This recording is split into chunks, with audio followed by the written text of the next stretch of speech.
Kasus pencabulan santriwati yang melibatkan dua pimpinan pondok pesantren di Kabupaten Trenggalek kini memasuki babak hukum baru.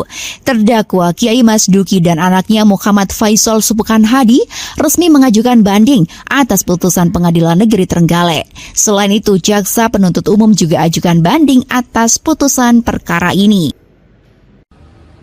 Terdakwa dan JPU Kejaksaan Negeri Trenggalek sama-sama menyatakan keberatan atas vonis 2 tahun penjara yang dijatuhkan majelis hakim. Juru bicara Pengadilan Negeri Trenggalek, Marsias Meriapul Ginting, membenarkan bahwa memori banding dari kedua pihak sudah resmi masuk ke pengadilan. Keduanya mengajukan banding secara bersamaan pada 29 April 2026. Menurut Marsias, baik terdakwa maupun jaksa sama-sama tidak puas dengan putusan majelis hakim. Pihak terdakwa masih berupaya membela diri dan menolak vonis yang dijatuhkan.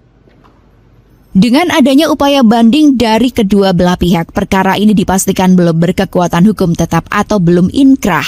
Selanjutnya, Pengadilan Tinggi Surabaya akan memeriksa ulang seluruh berkas perkara dan mempertimbangkan kembali putusan sebelumnya. Majelis Hakim di Trenggalek banding nantinya bisa memutuskan untuk menguatkan hukuman, mengurangi, bahkan memperberat vonis terhadap kedua terdakwa. Meski proses hukum masih berjalan, kedua terdakwa tetap menjalani penahanan. Sebab sebelumnya mereka juga sudah menjalani hukuman 9 tahun penjara dalam kasus serupa pada tahun 2024. Untuk perkara atas nama terdakwa Faisal dan Mas Duki, sekarang statusnya adalah upaya hukum banding yang diajukan oleh kedua belah pihak, baik dari terdakwa dan advokatnya maupun dari penuntut umum. Untuk secara alasan-alasan lainnya? Alasan-alasannya disampaikan dalam memori bandingnya adalah ketidakpuasan terhadap putusan majelis hakimnya. Bandingnya sendiri diajukan di tanggal 29 April kemarin secara bersamaan. Itu yang lebih terdakwa? Berdua dengan penuntut umum juga. Kalau JPU? Sama di tanggal 29 April ya. Alasannya juga sama.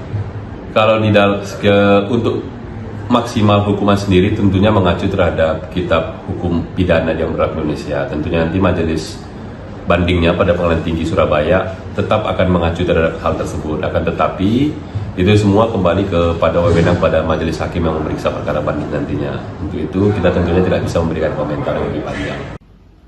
Pengadilan menyebut jika putusan banding nanti sudah inkrah, maka hukuman baru tersebut akan ditambahkan ke masa pidana yang saat ini sedang dijalani. Dalam sidang sebelumnya, majelis hakim menilai status kedua terdakwa sebagai pimpinan pondok pesantren menjadi faktor yang memberatkan hukuman. Hakim menilai tindakan tersebut telah mencoreng citra lembaga pendidikan pesantren dan menimbulkan persepsi buruk di tengah masyarakat. Selain itu, hakim juga menyoroti sikap kedua terdakwa yang tidak mengakui perbuatannya dan tidak menunjukkan penyesalan selama proses persidangan berlangsung.